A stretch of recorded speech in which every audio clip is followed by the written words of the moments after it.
फटाक 30 सेकंड में खबरें डाउनलोड कीजिए तक ऐप।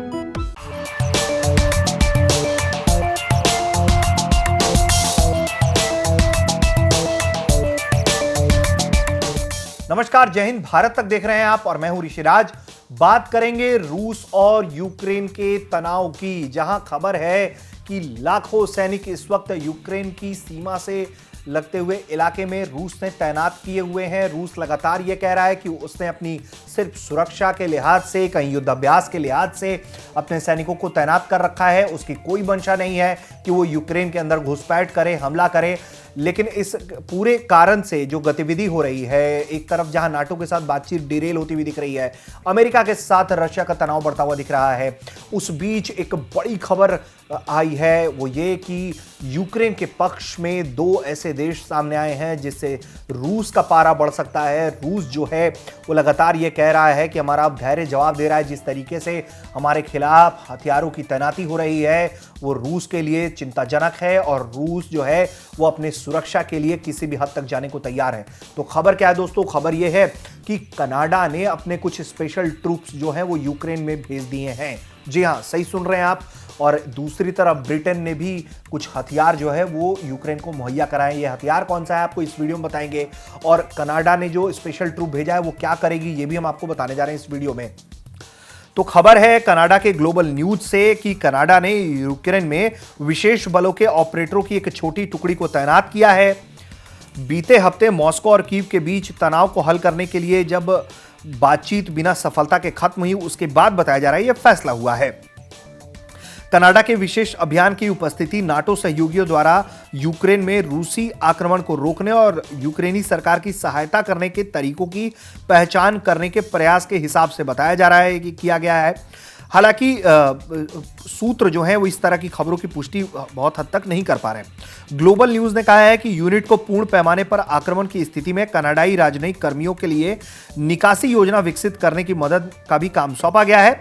कनाडाई स्पेशल ऑपरेशंस फोर्सेस के कमांड के एक प्रवक्ता ने रिपोर्ट की पुष्टि नहीं की है, लेकिन उसने यह जरूर कहा है कि साल 2020 के बाद से वक्त वक्त पर यूक्रेनी सुरक्षा बलों को उन्होंने समर्थन जरूर दिया है।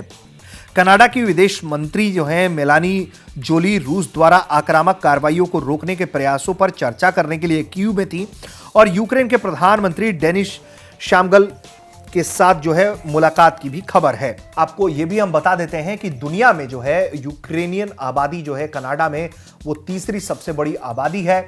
इसके पहले यूक्रेनियन आबादी जो है वो यूक्रेन के अंदर और रूस के अंदर सबसे ज्यादा है। उसके बाद अगर यूक्रेनी आबादी कहीं सबसे ज्यादा है दुनिया में तो वो कनाडा के अंदर है। तो इसलिए भी कनाडा जो है वो काफी कंसर्न दिखा रहा है इस मैटर पर। आगे अगर बढ़ते हैं एक कदम, अब हम बात करते हैं ब्रिटेन की। तो ब्रिटेन भी कम नहीं है, उसने यूक्रेन को कुछ हथियार मुहैया करा दिए हैं। रूस इससे भी खासा नाराज बताया जा रहा है कि रूस का कहना यह है कि आप इस तरह का हथियार देकर जो है वो अच्छा नहीं कर रहे हैं, लेकिन ब्रिटेन जो है उसने हथियार दिया। ये हथियार कौन सा है जरा हम आपको बताते हैं। ब्रिटेन के रक्षा मंत्री जो हैं बेन वॉल्स ने बताया है अपनी संसद में कि हथियारों की पहली खेप यूक्रेन को भेज दी गई है। उनका कहना है कि हमने यूक्रेन को हल्के टैंक रोधी रक्षा उपकरण देने का फैसला किया। कुछ ब्रिटिश सैनिक इन हथियारों को चलाने की ट्रेनिंग देने के लिए उपलब्ध करवाए जाएंगे। वॉल्स ने यह नहीं बताया कि कितने या किस तरह के ये हथियार यूक्रेन को भेजे जा रहे हैं, लेकिन उन्होंने ये जरूर कहा है कि ये रणनीतिक हथियार नहीं है। वॉल्स का कहना है कि रूस को इससे कोई खतरा नहीं है, ये सिर्फ आत्मरक्षा में इस्तेमाल किए जाने वाला हथियार है। तो एक तरफ जो है अमेरिका नाटो के साथ मिलकर रूस पर दबाव बनाने की कोशिश कर रहा है, तो दूसरी तरफ अब कनाडा और ब्रिटेन जैसे देश भी दिख रहे हैं जो यूक्रेन के लिए लामबंद हो रहे हैं। और इस बात से रशिया जो है वो काफी नाराज है कि आप हमारे खिलाफ गोलबंदी कर रहे हैं, क्योंकि रशिया लगातार इस बात का विरोधी रहा है कि यूक्रेन को नाटो का सदस्य ना बनाया जाए, जबकि अमेरिका और दूसरे जो देश हैं वो चाहते हैं कि यूक्रेन को नाटो के पक्ष में लाया जाए। इससे वो डिप्लोमेटिक और रणनीतिक तौर पर भी ज्यादा दबाव रशिया पर अमेरिका जैसे देश बना पाएंगे। इसीलिए रूस इसका विरोध कर रहा है और अमेरिका रूस की बात को मानने को राजी नहीं है। रूस कह रहा है कि आप इस प्रक्रिया को रोक दीजिए, बंद कर दीजिए, हम कुछ नहीं करेंगे, हम कोई तनाव नहीं बढ़ाएंगे। लेकिन अमेरिका जैसे देश, नाटो कह रहा है कि आप अपने सैनिक पीछे लीजिए, हम नाटो में उसे शामिल करके रहेंगे। तो जाहिर तौर पर ये तनाव बहुत बहुत ज्यादा बड़ा हो सकता है और जो भी इसमें मामले में अपडेट होगा भारत तक आपको बताता दिखाता रहेगा। देखते रहिए भारत तक।